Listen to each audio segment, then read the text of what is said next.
Continue, hanap exploration tayo. Mga boss idol, to Billion Riba, Miss Or. Pasensya kung hindi ko na mapakita sa inyo yung decode remap sa Billion Riba at saka doon sa Balingwan. Kasi request kasi na nag-hard sa atin na pwedeng wag na lang i-video yung site area nila. Tapos sila na lang sila na lang bahala sa akin. To additional talent fee daw. Mga nagsuboy ba sa ato? I-shout out mo ta sa tagsa.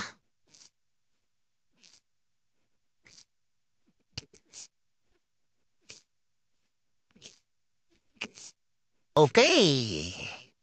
So, about human face marker na ma-encounter din natin, mababasa natin to Mashita Treasure Code, sign and symbol. Human face kung pagbabasyan, bakit? Una, tignan, buo yung bato. At itong dat na to, that is I ito. Tignan nyo, mayroon pang tapyas dito ang pino. Maganda talaga, parang chick. Inverted chick. Ayan. Para makita natin kung anong pares niya na human face para matukoy malaman kung saan yung tunay na travel sa ginawang dat na to. Ang tunay na travel, makita natin ang maharap nito, itong dat na to at ito. Ito siya. Actually, dat na to malaki ito at mayroon pang maliit dito, dat siya. Yan siya, klaro, mayroon pa dito.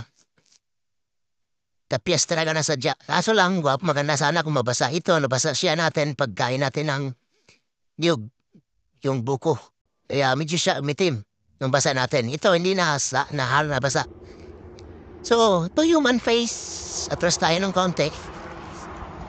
Kung nakita niyo ito, para siya sinadyang tipak o normal lang, lechon. Pero kung babasihan natin, okay din siya triangle. Shape din siya, yung pagkatipak niya. Pero kung iwala natin to, ito lang line na to. Isipin natin, direkta to bibig. Bibig ito. At kung buo mo siya tignan, sana klaro. Bibigo, mata. So nakatingin siya dito, na parte. Ito na parte siya nakatingin sa bahagi na ito. Sa bandang north-east na parte. Kaya, itong dat na to, ito, sa pamagitan ng bibig, tumata niya nakatingin. Dito, tinutukoy sa parte na ito. Oo. Puntahan mo yung parte ng north doon sa ibabaw. Kung may countersign, kagaya ng mga bato nito, kutob sa dinadaanan niya, titignan mo kung may legit sign marker ba. Like, kagaya na human face. Kung ang tingin niya dito, papunta doon, at yung mga countersign is doon din papunta.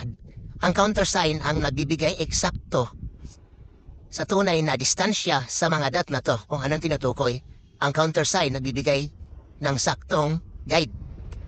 Punta ka rin sa bandang est. Ganun lang din ang sistema sa pagbasa.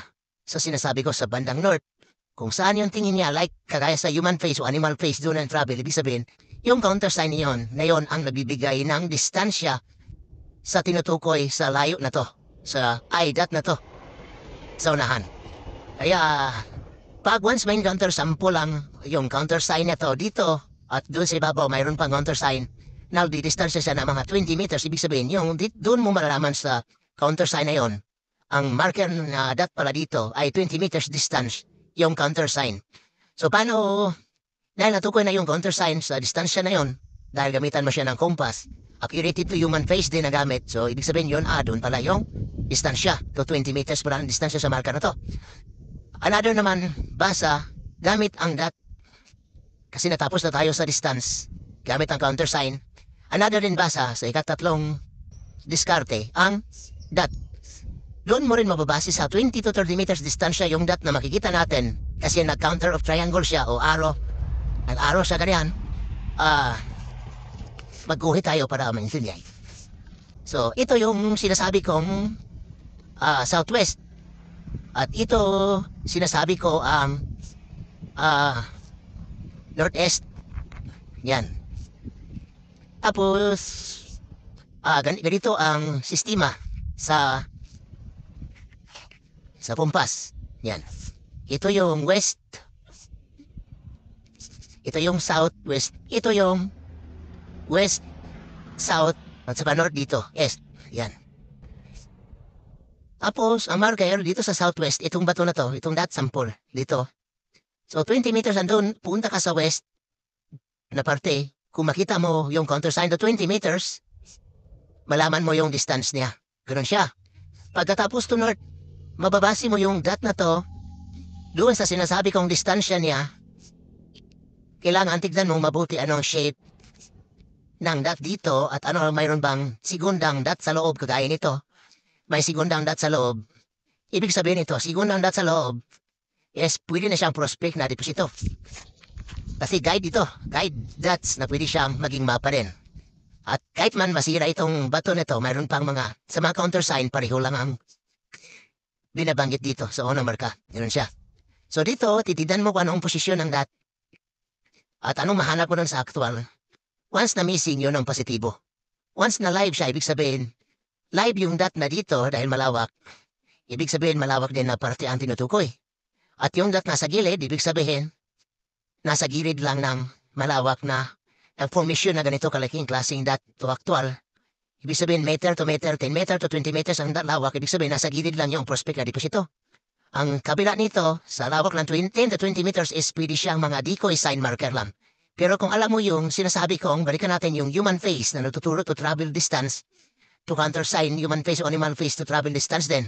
Pag mag-counter cross siya, malalaman mo din doon sa mga decoy sign kung saan sa kanila yung decoys, kung saan sa kanila yung tunay na travel direction. Kasi ang human face, animal face, doon nagbibigay sagot ang mga mata, mukha niya. Mata kung saan nakatingin lahat. At sa mga marker na yon, pareho lang din ang basa dito hanggang doon sa sinasabi kong decoy sign to actual. So ganun siya mga boss. Sana nalinawan sa mga di gustong ayaw, matuto talagang nalilito dito sa sinasabi ko. Pero kung bibigyan mo ng kahulugan isa, talagang sure ball ka. Pero ito, once na magparikod, magparimap ka o magpaturo ka sa akin, at gusto kong makakuha ng idea gamit yung messenger. Once na isa to dalawa to tatlong paraan, basta babasihan mo. Paraan ko, paraan sa kabila. Tapos di mo alam paano itimbangin yon kung saan yung accurated. Tapos, yung paraan mo, binabasi mo yung paraan ko at sa paraan sa kabila. Hindi mo talaga mapiperfect yung paraan ko.